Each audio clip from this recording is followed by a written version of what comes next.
Muito bem. Olha, para uma viagem como essa, né, que o Arthur falou agora aí de atravessar o Atlântico, a gente ouviu agora há pouco, nem pensar em ficar desorientado, perder o rumo, jamais. Agora, você sabia que muito da nossa orientação se dá por causa do campo magnético da Terra? O cinema retratou isso aqui naquele filme O Núcleo. Chegou a ver, não? Com uma rápida deterioração do magnetismo planetário. A atmosfera começa a sentir as consequências da ausência de movimento, que é mortal para os seres vivos. Eu queria que você visse um trechinho comigo. Roda.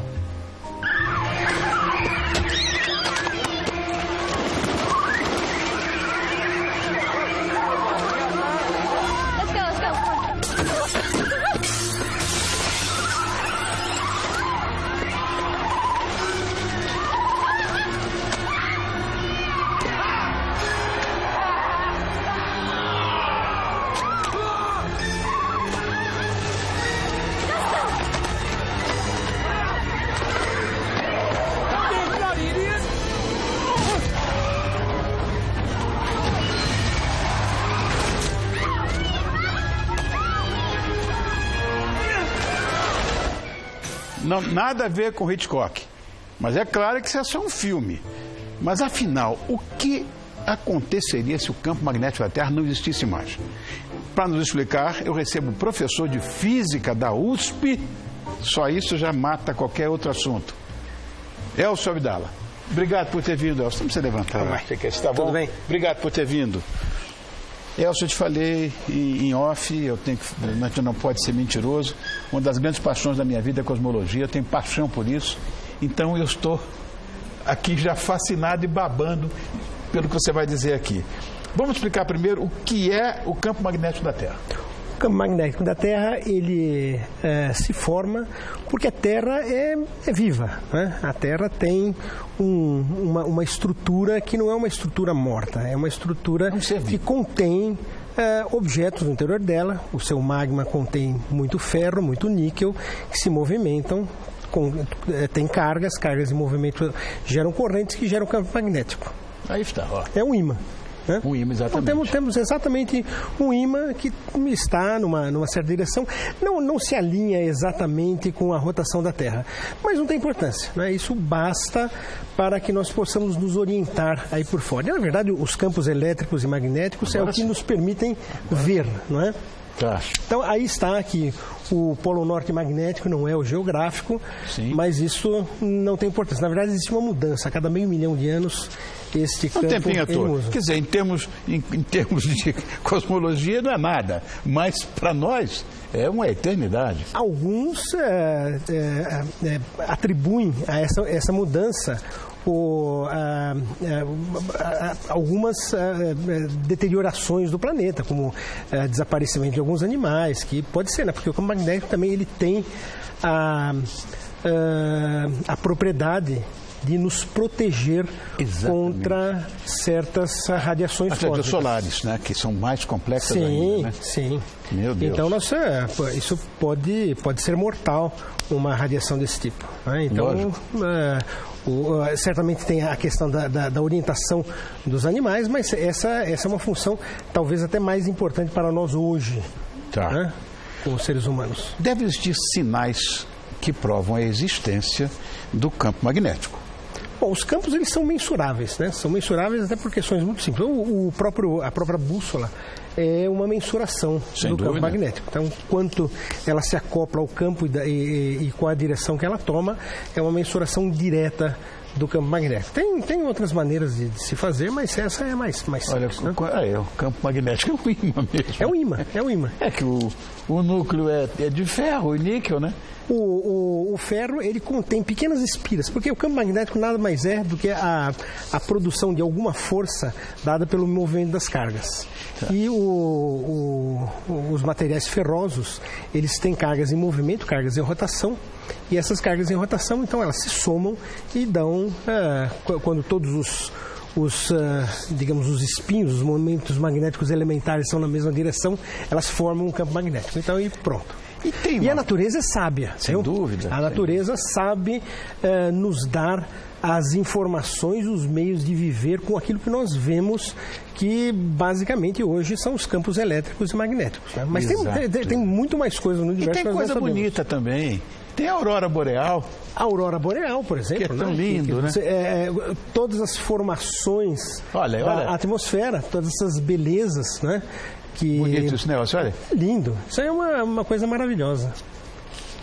Para nós admirarmos o tempo todo, porque isso tem a natureza, ela é sábia porque ela nos dá vida, ela nos dá uma direção e ela é bonita, né? Sem dúvida, sem dúvida. A aurora boreal, os arco-íris são manifestações de beleza da natureza que a gente pode observar diretamente. Eu queria que você falasse também, Elcio, da grande importância do campo magnético para nós outros seres viventes aqui nesse planeta vivo. O campo magnético, em geral, é uma das configurações das forças dadas pelas cargas. As cargas em movimento e mesmo paradas, elas produzem campos elétricos e campos magnéticos. Isso é a base de todo o mundo moderno. Então, se nós olharmos aqui nesse estúdio, por exemplo, não há nada que funcione sem campos elétricos e magnéticos. A luz é uma mistura de campos elétricos e magnéticos que vão se gerando mutuamente, né? E conforme eles geram, os nossos olhos percebem esses campos, e esta percepção é que nos dá a informação daquilo que está em volta de nós, né? Certamente já falamos do campo magnético, só o campo magnético como proteção, como guia. As Américas talvez não fossem nem descobertas, não fosse o campo magnético, ou pelo menos seriam descobertas muito tardiamente. Depois, e toda a história do homem, ela dependeu disso, né?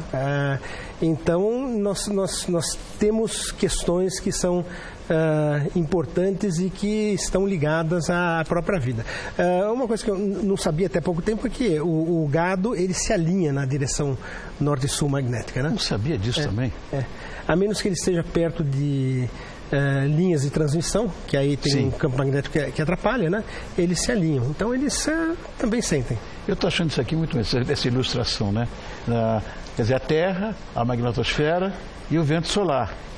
Que isso sim, se consegue atravessar, acabou a energia aqui da gente. É uma radiação que não vai ter uma usina de força que vai segurar essa onda. Para as nossas cabeças, né? Exatamente. Bom, ele tem uma influência direta sobre nós, claro, somos animais, mas o clima também, de fato, seria completamente alterado. Tem muitas coisas que nós nem sabemos, né? E certamente, até na formação das rochas, nós temos a visão direta de como o campo magnético foi mudando através do tempo. E como é um sistema vivo, existe um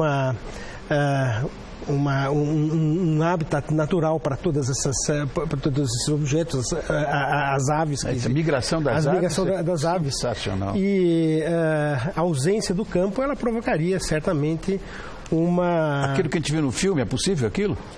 É um pouco de exagero, né? Tem o toque artístico, né? Que também é necessário num filme, né? Mas...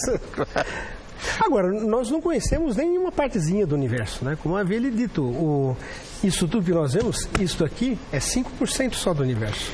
Pois é, rapaz. Há quem diga, eu sou um deles, que o universo inteiro é desconhecido.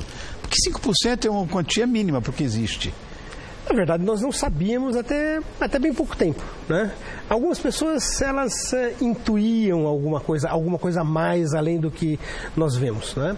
Mas nos últimos anos temos a certeza que 95% do universo é completamente desconhecido. Uma parte desses 95% é uma massa líquida que não interage com a luz, então é como se fosse uma geleia transparente, e depois tem um resto que ninguém sabe o que é. Então a natureza ela é sábia e ela sabe se mostrar de vez em quando de uma maneira muito sutil, né?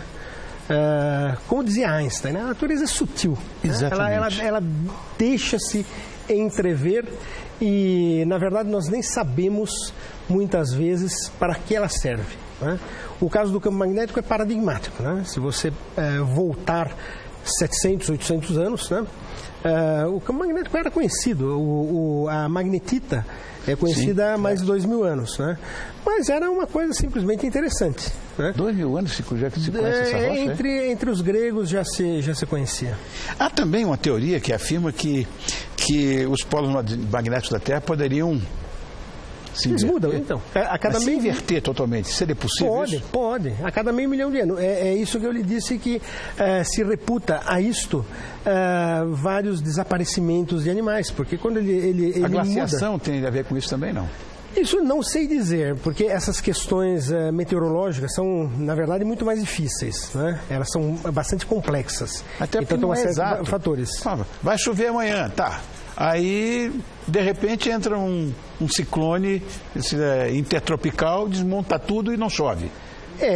A questão do movimento da borboleta, a gente brinca muito, né? O movimento de uma borboleta aqui pode afetar o clima na África. É uma brincadeira, mas esses efeitos caóticos, eles são de fato verdadeiros e podem ocorrer. Então, as previsões em fenômenos ditos caóticos, né, são muito complexas. Eu vou passar agora para a ficção de uma vez. Claro que uma situação dessa, você já acabou de falar, é uma coisa de milênios, enfim, para poder acontecer. Mas, por curiosidade, como é que essa inversão da polaridade afetaria a nossa vida? Afetaria muito. Vamos dizer que se fosse de um dia para outro, né? Aí você já imagina. Primeiro, as aves ficariam loucas, né? Meu Deus, porque que elas não saberiam por onde ir. Quer dizer, eu não sei se haveria algum efeito do tipo ocorrido no filme, que tem, como eu disse, tem muito do toque do autor, o toque artístico do autor, mas certamente elas enlouqueceriam e provavelmente essas aves migratórias morreriam, o que daria já um desbalanço no ecossistema. Mas eu diria que o pior é como nos protegeríamos da radiação externa e dessa proteção natural que nós temos da radiação externa. Isso seria muito complicado, né? Eu realmente... É um cálculo complexo de se fazer isso, mas certamente nós teríamos que ter muito cuidado em usar um chapéu de ferro, chapéu de chumbo para nos protegermos. Ai. Elcio, muito obrigado. Eu poderia brincar que o cabelo já não me protege. Elcio, muito obrigado por ter vindo. Eu que agradeço. Elcio Abdala, professor de Física da USP, e me deu uma grande alegria, porque é tão fascinante tudo isso. Muito obrigado, viu, Elcio? Vamos fazer mais umas pautas dessa aqui. É um prazer. Muito obrigado, querido. Obrigado.